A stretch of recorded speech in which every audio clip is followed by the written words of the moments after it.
Hello everyone and welcome. My name is Karen Doyle and I'm Operations Director of CTAM Europe. I hope you're all feeling well today and ready for another great CTAM Europe webinar. I'd like to introduce you to today's presenter, Kurz, Senior Vice President, Global Consumer Insights at ViacomCBS. Christian's located in New York City and has been a speaker for us at past Euro Summits and cable congresses, so I know you're in for a real treat today. If you wish to view the presentation again, this will be uploaded onto the members-only section of CTAM Europe website, alongside past webinars and podcasts you may wish to check out from CTAM Europe and CTAM US. Non-members with us today will receive temporary membership details so you can check everything out, and we'll send information on how to register for annual membership at a discounted rate too. So Christian today will be presenting on the hot topic of today's TV and what people around the world think about TV. Please post your questions by using the Q&A button and not the chat function, and Christian will answer them at the end of the session. So sit back and enjoy, and I'll now hand you over to Christian. Thank you, Karen, and hello everybody.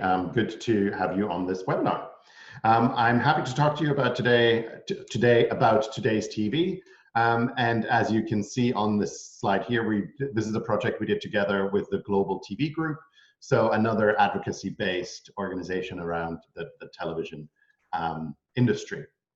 So I am representing or working for ViacomCBS, the newly merged ViacomCBS, where we bring together brands from general entertainment across the world, so CBS in the US, Channel 5 in the UK, Network 10 in Australia, and Telefe in Argentina, with our cable brands all the way from Nick Jr., Nickelodeon, MTV Comedy Central, BET, and Showtime, as well as, of course, our movie business Paramount and our streaming services with Paramount Plus, Pluto TV, CBS All Access, and a whole lot of other things. So large organization, and as part of that, we believe that research or insights really is the underlying piece of information that we need to run our business.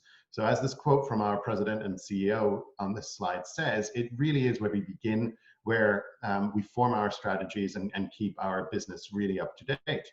And to that end, last year on Legacy Viacom, before the merger, we connected with almost 1.9 million kids, teens, young adults, and adults through consumer insights, just in order to make sure that we are on top of what's happening around the world.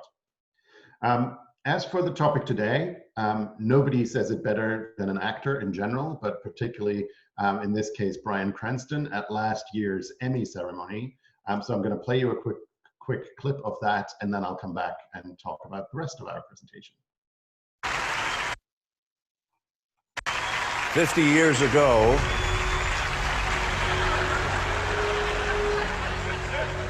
Neil Armstrong walked on the moon. And through the power of television, 600 million people and 53 million households walked with him. Not a bad rating. I was 13 years old, and sitting in front of the television on that day, it opened up a universe of possibilities. I could be anyone. I could go anywhere, even Albuquerque.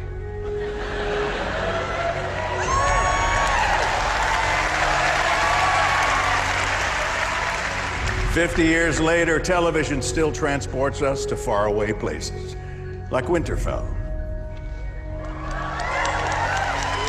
the Upside Down, even Paradise.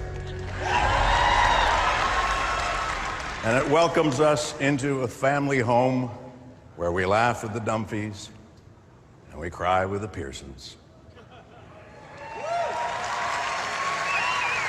And that's multiple times every single week. Please, stop making us cry. Huh? Television has never been bigger. Television has never mattered more. And television has never been this damn good.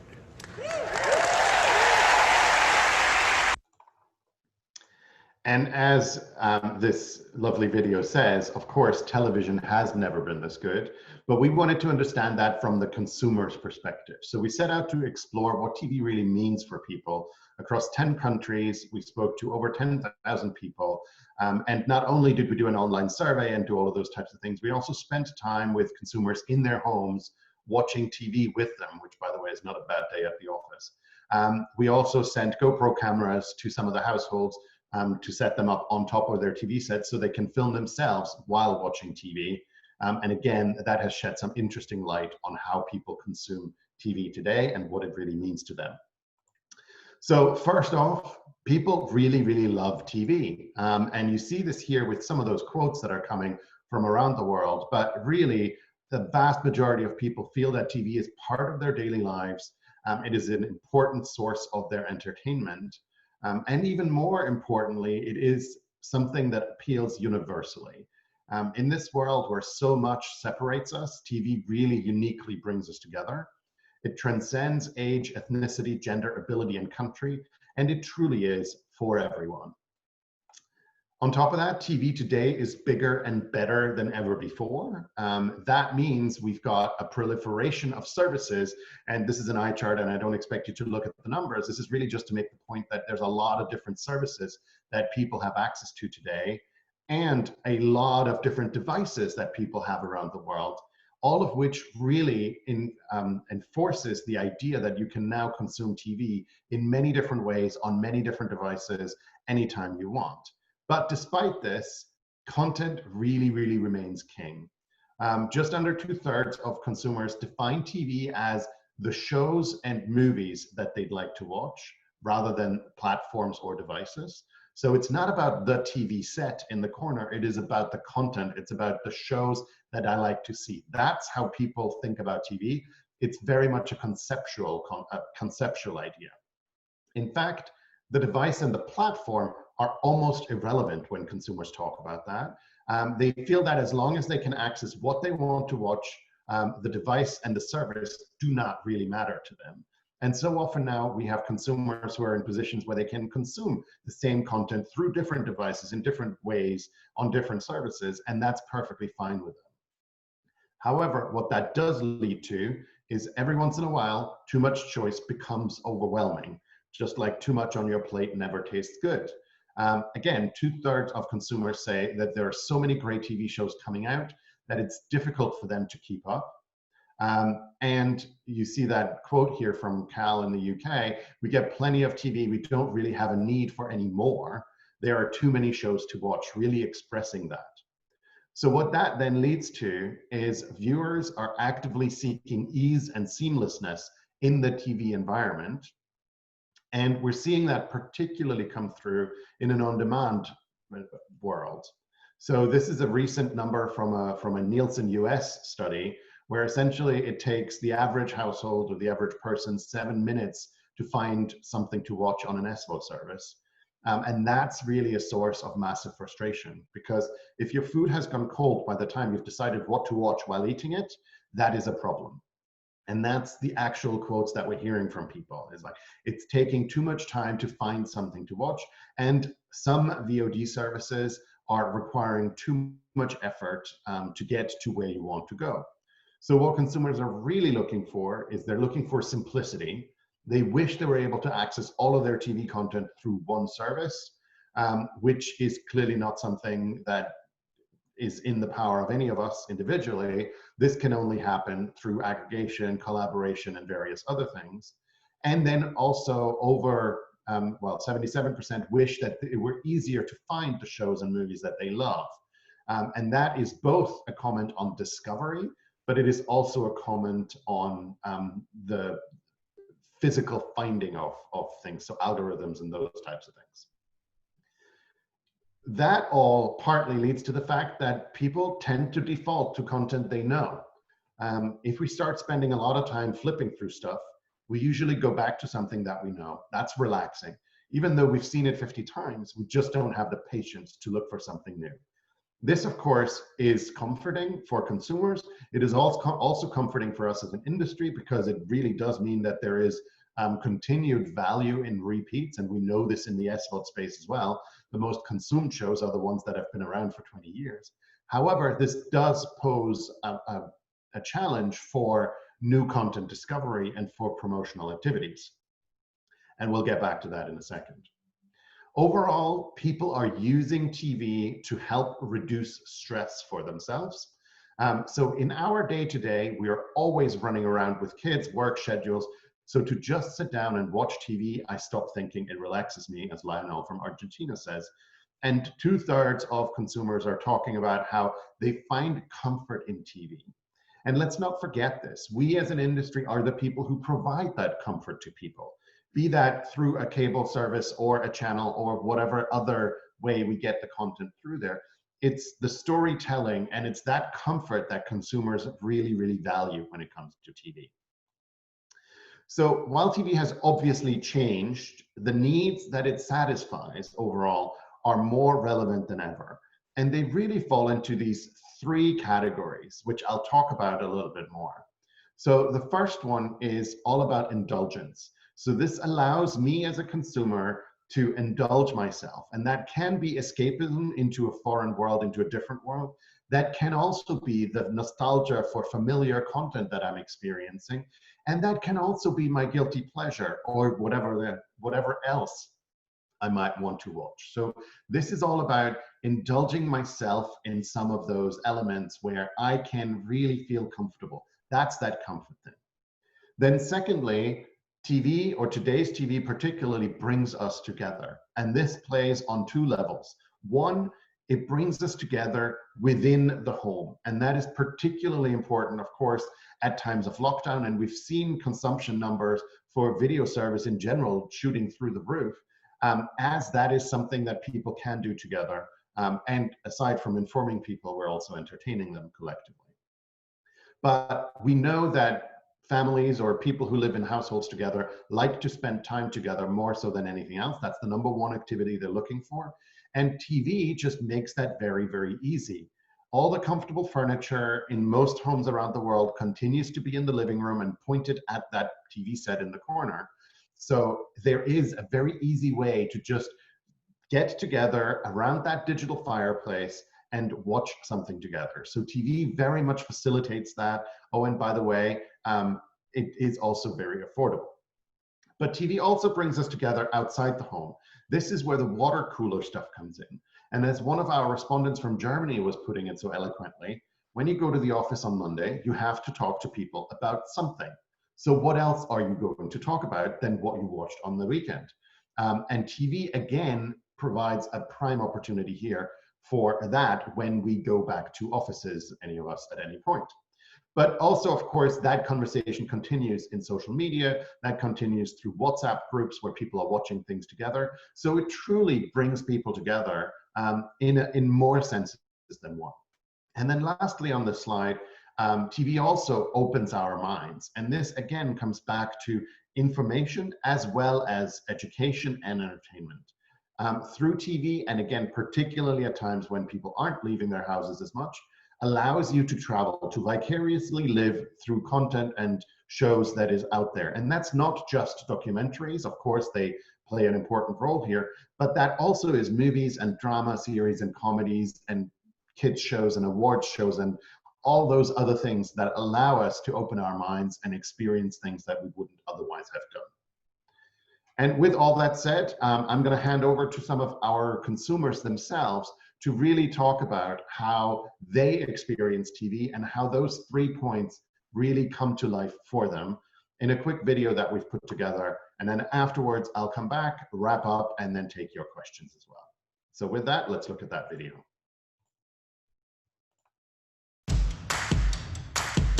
The way we consume television is constantly changing, and there's a dizzying amount of stats and figures on how we view TV. So we set out to cut through the static and uncover what TV means to viewers across the globe.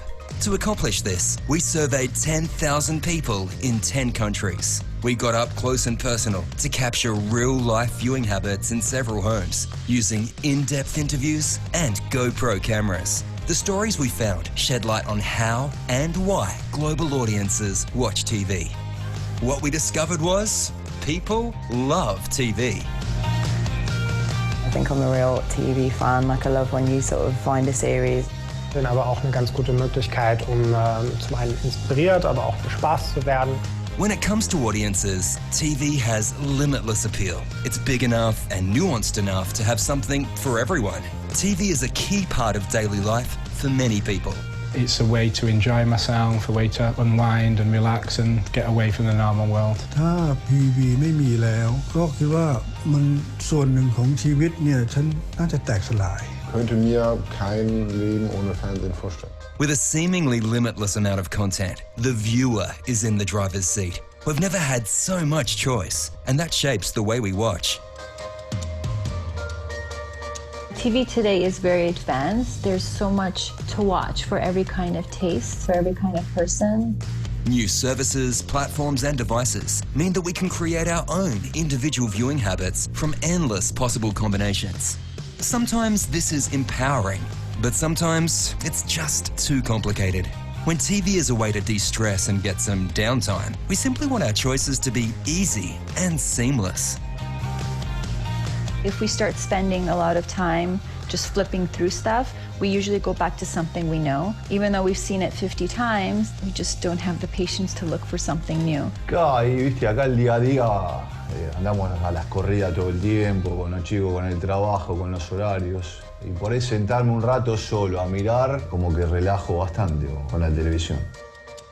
There are some things about watching TV that are as true today as they have ever been. Despite the changing TV landscape, well-established needs continue to be serviced by TV. We seek its comfort to indulge, to connect us to friends and family, and also to expand our world right from our homes.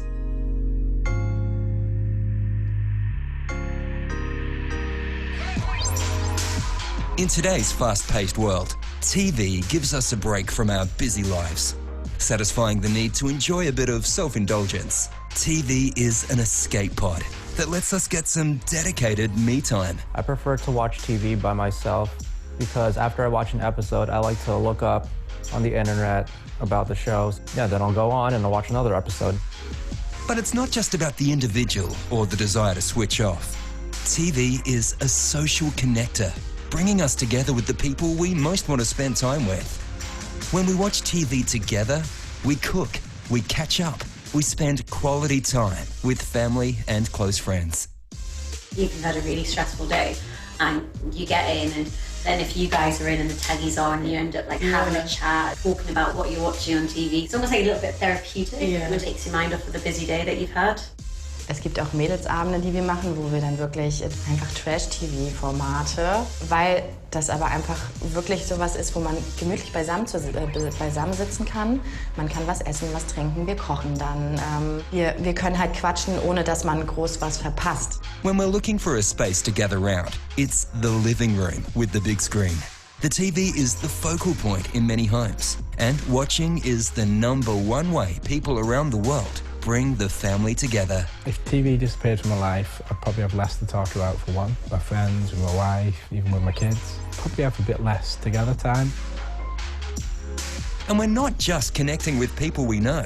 The shows we watch expose us to different cultures and expand our worldviews.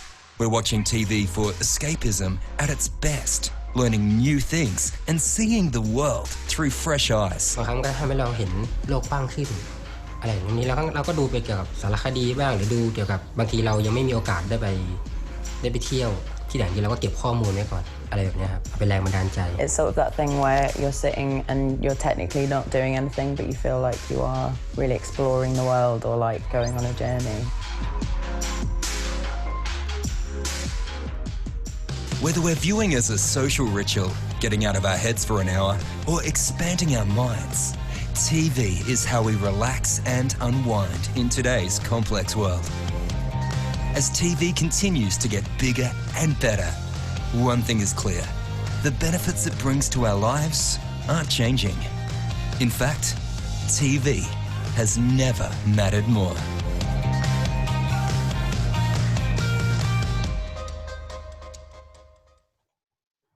All right, I hope you enjoyed this.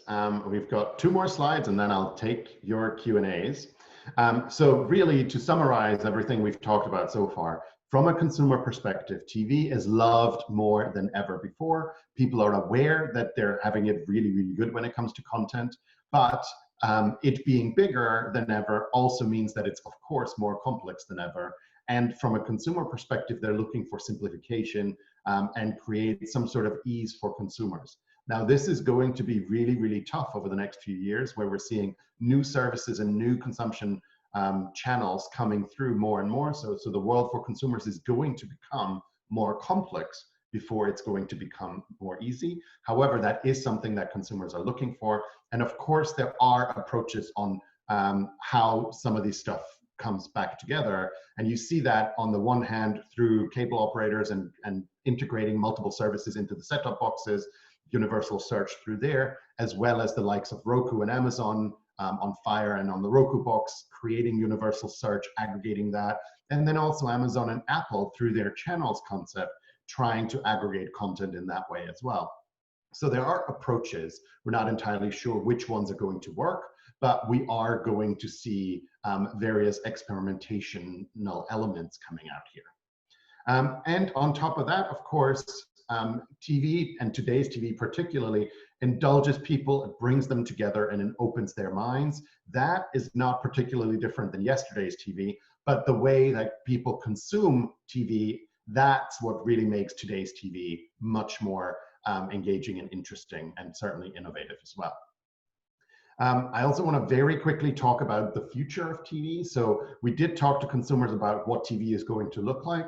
And remember that to them, TV is the shows and movies that they like to watch. So it's not a device, it's not a wire, it's not a box, it is the content. And what the answer to that is that in the future of TV is going to stop, is not going to stop being as important as it is today. People are saying that it's probably going to become even more important. And that's what we're seeing in this time of crisis around the world as well. So with all that said, I'm going to now switch my video off and then also start taking some questions, of which we have quite a few. So the first one here is, given consumers' frustration at finding new content, what is ViacomCBS doing to make discovery easier? Thanks for the question. It is very much a difficult question to answer because we're just living in a very complex world, right? So what we know from a consumer perspective is that promotion and on-air promotion, video promotion, is more important than ever. The only problem is that, of course, people are seeing fewer of those promos and or ads. So we're very much leaning into optimizing our promotional time. We're very much leaning into promo optimization insofar as how do we migrate consumers who already like our show, and they tell us that by watching that show, into other things in both a linear world, but also in an on-demand world. And of course, one of the really, really important things, and some of you may have heard me talk about this in the role of channel logos in previous pieces as well, is branding for content within on-demand environments is incredibly important to really give consumers that ease, that ability to take some of the pressure off of saying, right, if this piece of new content that I've never heard of comes from somebody who I associate something positive with, then I'm more likely to give that piece of content a chance and an opportunity. And that means that what we're going to have to see is much more crisp definitions of consumer brands within the content space. So we'll see how that goes, but that's the sort of thing that we're trying to do. Right, so then we have another question here. Given stay-at-home orders resulting in increased TV viewership, have you seen an increase in sampling, viewers exploring new shows and watching content outside of their typical norm? Yes. Very simple answer, absolutely yes, we're seeing that. We've obviously seen a lot of increase around news content and informational content happening. We've also seen a lot of new content initiatives and ideas coming from broadcasters and other content creators and new formats. And there's a lot of energy around how can you make shows while you can't physically do anything. And that has led to some sampling. And then on top of that, we've also seen a lot of people who unfortunately are spending a lot of more time at home, have maybe lost their jobs, are not as active as they would otherwise be, sampling a whole lot of different types of contents. And you saw, if you paid enough attention, in the video, there's this one clip where somebody had a physical list of shows that were on their list that they wanted to watch at some point. What we're hearing from consumers is that they've finally managed to get through some of those lists and actually started to put some content, get through some content that they've wanted to look at and get there from this perspective. So we're seeing that, and of course, we're now seeing a slight lowering of viewing consumption already, because countries are opening up again and people have kind of caught up with themselves. So we're seeing that in both directions here. Right, next question. How do you see the challenge of the lack of content in a couple of months due to COVID, as studios were not able to produce? Yeah, that is a really, really good question. And I don't know really is the short answer. So we're keeping a close eye on content production and how people are coming up with these formats. Right now, people are okay with and used to watching things that have been shot at home. And you can see this with a lot of the charity programs, a lot of those types of things. But we're seeing people very rapidly getting over that. The novelty is wearing off. And I think expectations are going to increase again.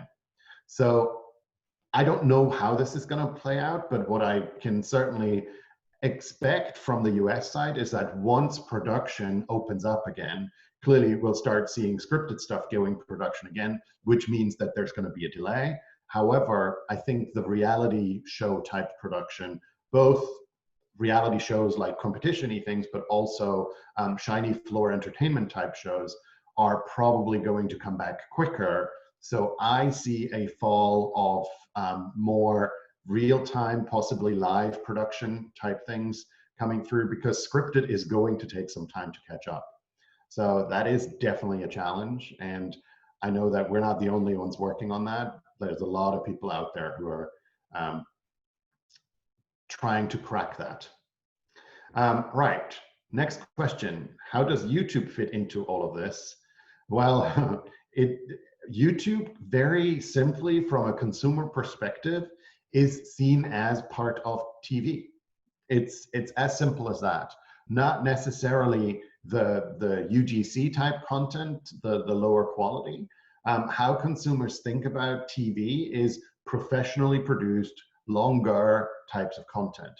That means any originals, anything that looks professionally produced on YouTube is part of that context and concept as well.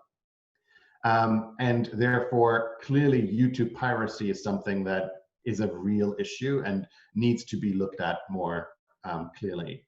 I also, and I'm kind of reading in between lines here, I also often get the question of, can YouTube be a promotional strategy for video content? And the answer is yes and no. It very much depends on what you're trying to promote and how you're doing it. If you're trying to lead something and bring something into a consumer products world and create energy around a property or a franchise, then yes, absolutely, it's a legitimate platform for that. If, however, you think that putting a long form episode of a drama onto YouTube is going to then make people find your channel on a different platform to watch the rest of that drama, I don't see that happening. And we've seen this certainly in the SVOD space. When consumers discover a new piece of content, a new show on an SVOD platform, then they are going to stick to that SVOD platform to continue to watch it. There's not a deliver back to any other platform. It's the cross-platform barrier that is going to be really hard for people to overcome. Next, we mentioned that 70% wish it was easier to find shows to watch. Did we probe on how they'd like that to happen or ways that they're currently discovering new content? We did, and the how, consumers can't really answer. It truly is about, well, why do I have to have multiple services and multiple boxes and multiple devices? Can't it all just be in one? That's really as far as the consumer goes. And I do think that the initiatives taken by a number of operators to integrate multiple apps into the set-top boxes are absolutely going in the right direction. I think what we're going to see over the next few years is a battle for the dominance of the living room. And we've looked at this in a different project as well, which was called How Many Remotes Do You Have? And guess what? People have an awful lot of remotes. But really, when it comes down to which one do they pick up to watch something, it normally is the one that's closest to me. It's as simple as that. And that means if we can figure out a way of reducing the number of remotes, bundling some products into individual devices, and creating easy ways of people going through there, we'll definitely, hopefully, see an impact there. And then the second part of that, the ways that they're currently discovering new content, it's not really that different than it always has been. It is largely a combination of two things, which is one, promotion in the largest sense, which includes on-air promos, off-air marketing, posters, billboards, all that type of stuff. And secondly, word of mouth. But word of mouth being expanded to also include, of course, social conversations and various group chats and those types of things. So word of mouth is not just anymore somebody telling me about something. It is also, I see something within a social environment. So it is largely those two things that we need to capture. Now, clearly, the promotion marketing aspect is much more easy to control, although significantly more pricey than the word of mouth thing. But word of mouth is incredibly important. And I think among friends, I can say this here, one of the really, really successful strategies that Netflix has been applying around their original content is using their marketing spend to drive word of mouth. That's really, it's the PR machine that is really driving some of the interest in originals. And again, we also know that the vast majority of consumption on any SVOD platform, including, of course, the big red one, is not driven by originals. It is by library content that has already been produced by studios and aired on other platforms and other channels in various ways. So it is really that word of mouth that is driving that, that's driving the interest here. Do we have any findings on piracy? Is the current situation accelerating the risk? We haven't looked at it in this particular instance, but we are, of course, working very closely with the MPAA, the Motion Picture Association of America, who are doing a lot of piracy work on behalf of all of the studios around the world.